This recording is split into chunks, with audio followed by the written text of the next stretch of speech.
frente había un archivo periodístico de revistas y diarios que estaba atendido por dos compañeras.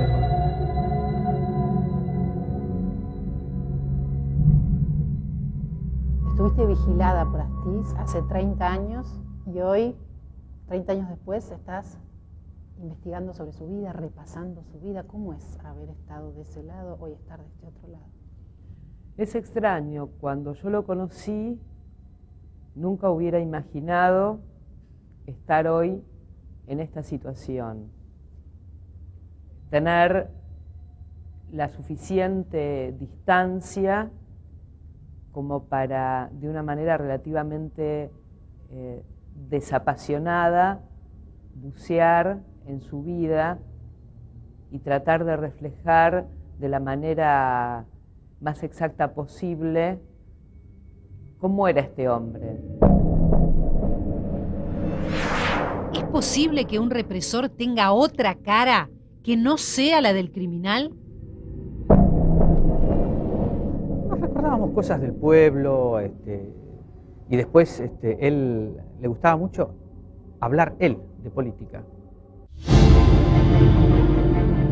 ¿Es posible que sus víctimas se animen a recuperar el aspecto más humano de quien participó en sus tormentos? ¿Y él disfrutaba saber que tenía la vida de otros en sus manos?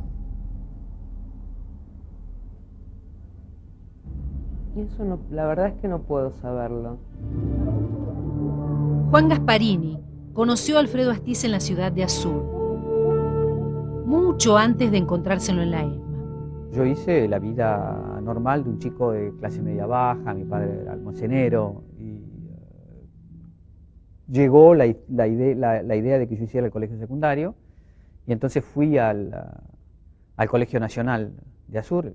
La primaria la hice en el normal y el secundario en el nacional, y es ahí donde mi vida tiene un contacto, digamos, con Alfredo Astiz, que estaba haciendo el colegio secundario en ese mismo. Él hacía el bachillerato, yo hacía perito mercantil, y concurríamos al mismo club. Tuvimos un contacto, digamos, medianamente superficial. No es que yo no era de mis amigos, digamos, pero era un tipo sociable, era un tipo que tenía, o aparentaba por lo menos, tener muchos amigos. Cuando a mí me secuestran acá en la Escuela de Mecánica de la Armada, descubro que él es uno de los oficiales que están ejerciendo represión. Yo no sabía que él había entrado en la carrera militar. Bueno, recordarlo hoy es un poco risueño, digamos, dentro de la atrocidad de aquel momento, pero fue un cruce en la que los dos dijimos la misma frase. Él me vio y me dijo, ¿vos qué haces acá? Y yo le dije, ¿y vos qué haces acá? Miriam Lewin, en cambio, no conocía a Astiz. Fue secuestrada a los 19 años, pero recién cuando cumplió 20, la trasladaron a la ESMA. La primera vez lo vi en el sótano. Me llamó la atención su aspecto físico, que distaba mucho del estereotipo que nosotros, los militantes, teníamos de los represores. Era un joven que tenía aspecto de estudiante universitario, de buenos modales, de una sonrisa amplia que parecía franca. Me llamó muchísimo la atención cómo se relacionaba con los secuestrados.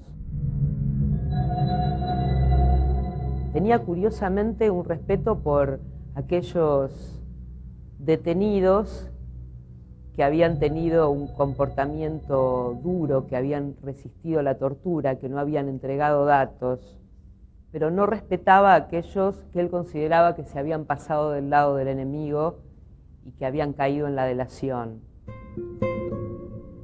Recuerdo una noche en la que él volvió de un operativo donde había habido un tiroteo y había corrido riesgo su vida, y comentó que se había cruzado con un secuestrado abajo en el sótano y que este muchacho le había dicho: Rubio, estaba preocupado por vos.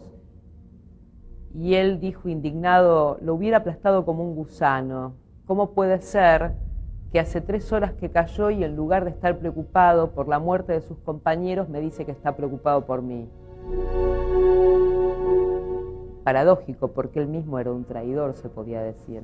Infiltrándose en las madres se había convertido en un traidor. Era aún más duro, era aún más cruel, era aún más frío de lo que parecía. Era aún más despiadado de lo que yo me había imaginado que podía ser.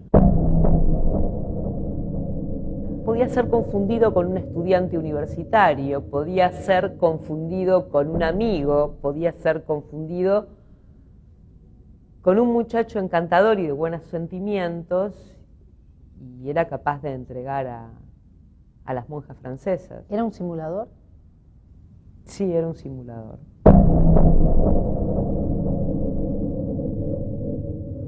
¿Cuándo viste de cerca su lado más tremendo?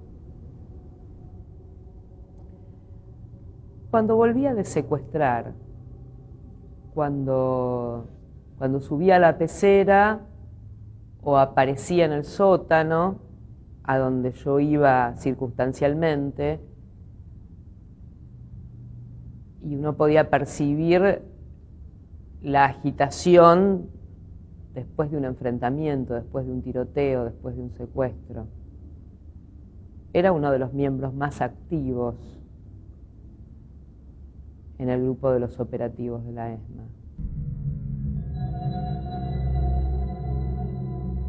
Era un hombre que se jactaba de sus cualidades militares y nosotros no teníamos ninguna duda de que así como se mostraba, así era en combate, ¿no? Así de cruel. ¿De frío? De frío, sí. Una tarde, Astiz sorprendió a Gasparini con una invitación inusual. Me dijo, ¿cuál es la confitería acá en el centro de Buenos Aires en la que van los izquierdistas como vos? Y yo no había vivido prácticamente nunca en Buenos Aires, pero había escuchado que la confitería La Paz o el Politeama, qué sé yo, eran lugares donde se decía que intelectuales de izquierda se reunían. Y yo le mencioné esos lugares y me dijo, bueno, vamos a tomar un café. Le dio orden a la guardia que me sacaran los grilletes y pasé varias horas de la tarde con él tomando café y hablando. Supuestamente cosas superficiales. Por ejemplo, él era originario de Mar del Plata, entonces me contaba historias de su familia, que él decía que estaba muy cerca de Guillermo Vilas, que era un tenista de Mar del Plata. Algo muy parecido le tocó vivir a Miriam cuando ya estaba fuera de la ESMA. Fue durante el periodo de libertad vigilada. Yo vivía sola en un departamento y estaba expuesta a que cualquiera de ellos me tocara el timbre en cualquier momento. ¿Quién te vigilaba en ese momento? En una ocasión me tocó el timbre el propio Tigre Acosta y en otra ocasión me tocó el timbre Astiz.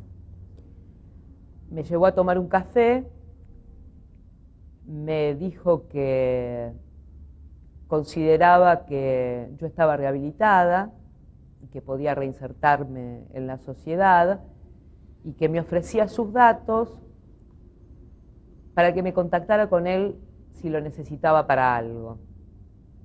Esta escena tuvo lugar en la confitería Zurich de Belgrano, a donde él me dijo que iba cuando era adolescente.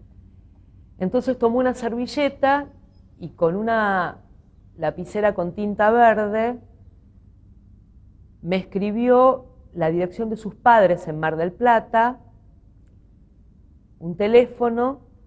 Yo guardé esa servilleta inconscientemente, porque en ese momento ni siquiera imaginaba que iba a haber un juicio a los militares. Y después la presenté durante el juicio a las juntas. Astiz había negado insistentemente conocer a cualquiera de los detenidos desaparecidos que lo acusaban. Y esa servilleta sirvió como prueba de que mentía. Juan Gasparini fue liberado a fines de 1978, después de pasar casi 2 años secuestrado en la ESMA. Alfredo Astiz habría tenido que ver en esa decisión.